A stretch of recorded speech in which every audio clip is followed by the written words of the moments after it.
సుదీర్ఘకాలం పాటు శ్రీకాకుళం నియోజకవర్గానికి, శ్రీకాకుళం జిల్లాకి, తెలుగుదేశం పార్టీకి ఎంతో సేవలు అందించి 10 సంవత్సరాల పాటు జిల్లా పార్టీ అధ్యక్షులుగా, నైతిక విలువల కమిటీ సభ్యులుగా, ప్రధాన స్పీకర్గా, శాసనసభ్యులుగా, మాజీ మంత్రివర్యులుగా ఈ శ్రీకాకుళం జిల్లాలో సుదీర్ఘమైనటువంటి సేవలు అందిస్తూ, రాష్ట్రానికి సేవలు అందిస్తూ ఒక మంచి శాసనసభ్యుగా, బెస్ట్ పార్లమెంటేరియన్ అంటే బెస్ట్ పార్లమెంటేరియన్గా రాష్ట్రంలోనే నిజాయితీగా, సింప్లిసిటీగా పేరు తెచ్చుకొని ఈరోజు ఉన్నతమైనటువంటి తండ్రి సమానుడు శ్రీ కొండా అప్పలసుకున్నాథ్ గారి సంతాసభ కార్యక్రమం ఏర్పాటు చేసుకున్నాం. ఈ కార్యక్రమానికి ముఖ్య అతిథులుగా జిల్లా తెలుగుదేశం పార్టీ అధ్యక్షులు శ్రీ మొదలవాస రమేష్ గారు, అలాగే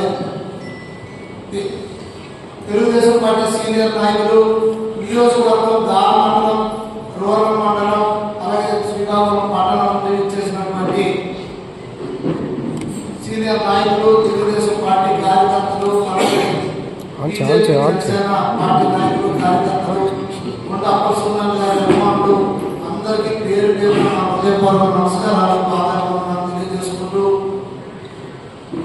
గౌరవ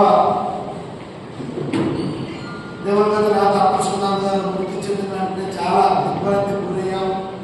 దీని వెంటనే పార్టీ నుండి కూడా ఆదేశాలు రావడం, ముఖ్యమంత్రి వర్యులు నారా చంద్రబాబు నాయుడు గారు, అలాగే లోకేష్ గారు వెంటనే ఎక్స్లో వాళ్ళు పోస్ట్ చేయడం, అలాగే అందరు ఎమ్మెల్యేలు, మంత్రులు అందరూ ఆయన కార్యక్రమాన్ని పెట్టామని చెప్పడం, అంతిమ కార్యక్రమాన్ని కూడా అధికారికంగా చేపట్టడం, నేను వెంటనే కలెక్టర్ గారితో మాట్లాడడం, సిఎస్ గారికి లెటర్ పెట్టడం, వెంటనే చక్కగా గౌరవ మంత్రివర్యులు కూడా రాత్రి రావడం, అనౌన్స్ చేయడం, ఇవన్నీ ఆయనకు అర్పించడం, ఇదంతా ఒక పార్టీకి ఆయన అంకితభావంతో, అలాగే ప్రజలకు సేవల అంకితభావంతో, ఆ భావంతో పనిచేసినందుకు ఆయనకి ఇదే నిదర్శనం అని నేను తెలియజేసుకుంటూ, ఆయన ఇప్పుడే చెప్పారు, ఇప్పుడు డెమోక్రసీ డెమోక్రసీతో కూడా ఇంకొక వాడు వాడేవాడు, అది నాకు నరాల్లో ఎక్కిపోయింది.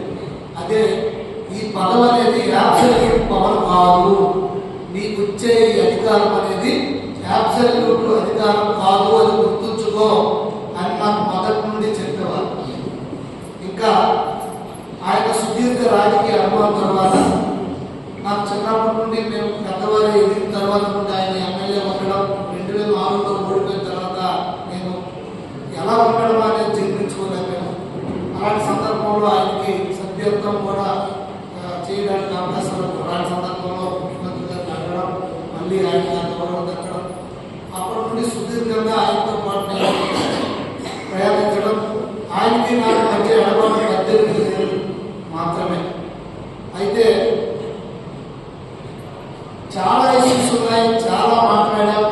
తండ్రి కొడుకులాగా నేను మాట్లాడుకోవడం, ఆయన నన్ను ఇండియన్స్ అందరిని సంబోధించడం, నా భాషలో నా పిల్లలు రాకపోతే ఇండియన్ భాషగా చెప్తారనడం, ఇది క్యాపబుల్గా అని మాట్లాడడం, ఎన్ని జరిగినాయి. ఎంత నాకు చదివించినా నేను ఆయనకి చివరి వరకు సరళని నేను సంబోధించేవాడు, ఎప్పుడు సారని అనేవాడు. నేను ఎన్ని భాషలు పెట్టా, నాకు యాక్చువల్గా మాయ భాష కొండవారు, మేము కొండవారు ఆయన తండ్రిలాగా చూసేవాడు. ఎన్నో విషయాలు ఆయన నేను నేర్చుకున్నాను.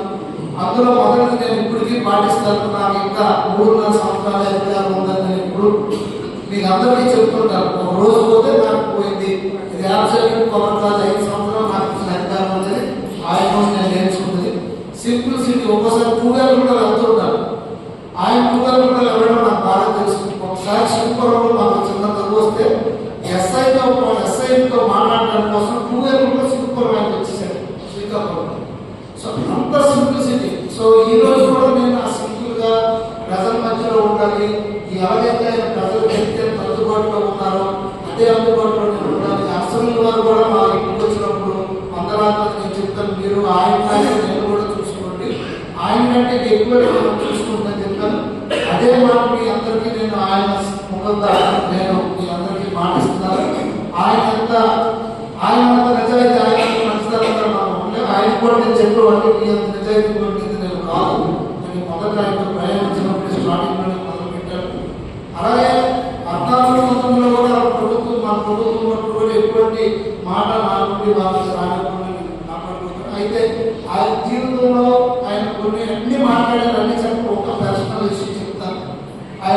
చెప్పారు. ఆ దానికంటే చెప్తాను. ఆయన ఎక్కడ ఫెయిల్ అవ్వలేదు. ఒకటం లేదు మహారాజు అయినా ఒక్క దగ్గర ఆయన ఫెయిల్ అయ్యారు. ఆయన బాధపడేది కూడా చనిపోయారు. అదే నేను అనుకుంటున్నాను. నా ద్వారా ఆయన ఎమ్మెల్యే అన్నం సరలేదంటే ఆయన ఒక చిన్న తప్పన ఉండేది. అంతేగాని మంచిగా ఆయన గ్రహిస్తాడు. నా నమ్మకం నాకు ఉంది. ఆయన అదే దాని ఉదాహరణ మన భాస్కర్ చెప్పాడు. శంకర్ బ్రహ్మాండంగా చేస్తాడు. కానీ ఇదా నేను ఆయన ఇంటికి వెళ్ళాను అనౌన్స్ అయిన వెంటనే.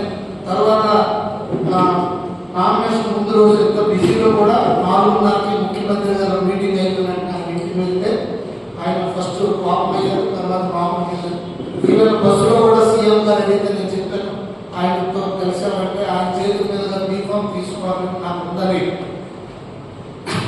అందరి సంవత్సరంలో చెప్పారు. అందరూ షాక్ అయిపోయారు. ఈవెన్ చంద్రబాబు నాయుడు గారు కూడా షాక్ అయ్యారు. ఎవరైనా పార్టీ అధ్యక్షుడు చేతి ద్వారా తీసుకోవాలని అనుకుంటాను.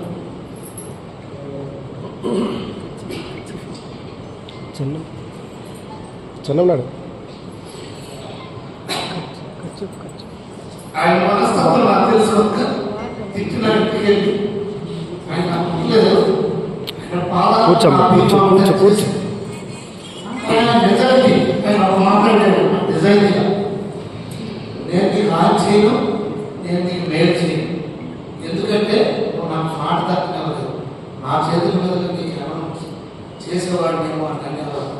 కానీ మరి అది నా దురదృష్టం. అది నాకు జరగకూడదు. నా దురదృష్టంగా నా జీవితంలో ఇది ఒక్కటే నేను భావిస్తాను. ఆయన కూడా జీవితంలో ఇది ఒక్కటే నేను ఫెయిల్యూర్గా నేను భావిస్తాను. కాకపోతే మాట్లాడుతూ నమ్ముతున్న మాటని నువ్వు ఎప్పుడైనా నీకు అవకాశం వస్తే నువ్వు ఎమ్మెల్యే అయిపోతే నీకు అవకాశం వస్తే ఏం చేస్తావా అని. నాకెందుకు అవకాశం వస్తుంది సార్? మీరు ముందుండకంటే లేదు ఎవరికి కంటే ఇచ్చారనుకో, మా పిల్లలు లేరు, వాళ్ళ ఇద్దరు ఆడడానికి భయపడుతుంది. అవకాశం నీకు వచ్చిందని ఏం చేస్తారా అని. నాకు రాదు సార్. ఒకవేళ వస్తే మీకే ఏమని చెప్తాను. మీకు ఇవ్వనంటే నాకు ఒకవేళ ఇస్తే అప్పుడు నేను ఆలోచిస్తాను సార్. ఒకవేళ నీకు ఇస్తే నేను కూడా నీకు సహకరిస్తాను ఇమ్మని చెప్తాను. కానీ మళ్ళీ నా పిల్లలు ఎప్పుడైనా వచ్చేటప్పుడు నాకు అవకాశం ఇచ్చి నవ్వుకుంటుంది. కానీ నేను 100% ఆ మాట నేను తప్పనిసరి మీకు అదే చేస్తాను. కానీ ఆయన ద్వారా నాకు ఇమ్మని అవకాశం రాకపోయినప్పుడు కూడా ప్రమాణం చేసి చెప్తున్నాను. ఈ సందర్భంగా ఆయన ఎదురుగా రేపు వాళ్ళ పిల్లలు ఇద్దరు ఎవరు వచ్చినా సరే రేపు మళ్ళీ మేము వస్తామన్నప్పుడు పార్టీ అవకాశం ఇస్తే నిస్వార్థంగా నేను వారికి ఏ మాట అయితే నాకు అడిగారో అదే మాట నేను రాజకీయం చేయాలనుకుంది వాళ్ళని గెలిపించి తప్పుకొని పార్టీకి నేను పార్టీ ఆఫీసులో కూర్చొని పార్టీకి సేవ చేసుకుంటాను. నేను ప్రత్యక్ష రాజకీయాల్లో కూడా